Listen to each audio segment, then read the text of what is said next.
Then, wait for it, there's more. The BBC announcing they will not give equal airtime to climate change skeptics. And rather than condemning the BBC for stifling free speech, much of the mainstream media over here is cheering them on for attempting to silence the opposition and the opposing point of view on climate change. We're joined by Dan Gaynor. He's from the Media Research Centre for more on this. OK. We've outlined the story. The BBC says, hey, you deniers, they call them deniers, which is a disgraceful word to use in my opinion. Hey, you people, we're not going to give you much airtime because you're in a tiny minority. What's the reaction of the media over here? Well, of course, you got both the liberal and then supposedly neutral media supporting it. Huffington Post saying, the BBC's, fighting their addiction to, the addiction to false science balance. And then, of course, Salon, which is another lefty publication, calling them anti-science fringe. And then, of course, the Washington Post. It's supposed to be the neutral Washington Post, saying that the BBC journalists are getting schooled on how to on science. You can't tell the difference between, or among the three of them. I particularly object to the use of the word deniers. You say somebody is a climate change denier, and essentially you're linking them with the despicable people who are Holocaust deniers. I think that's a very pejorative use of language.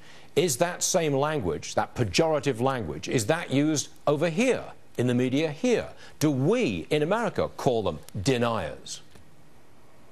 Absolutely. It's one of those terms that what the left is excellent at coining really offensive terms, and then what they do, they ping-pong them back and forth across little tiny liberal sites, and so that they bubble up on the sites like Salon, or if they're real popular, they use them on Huffington Post.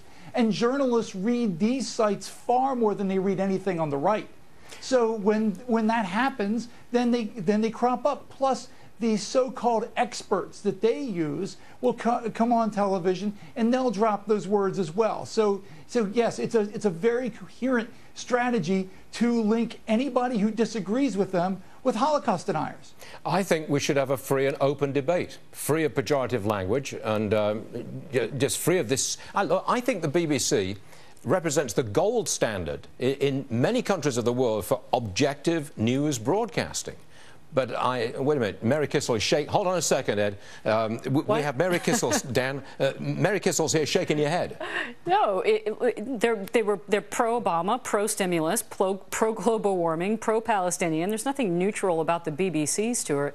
I mean, ultimately, why are they giving climate change the coverage that they're giving it? Because it serves the left's goals.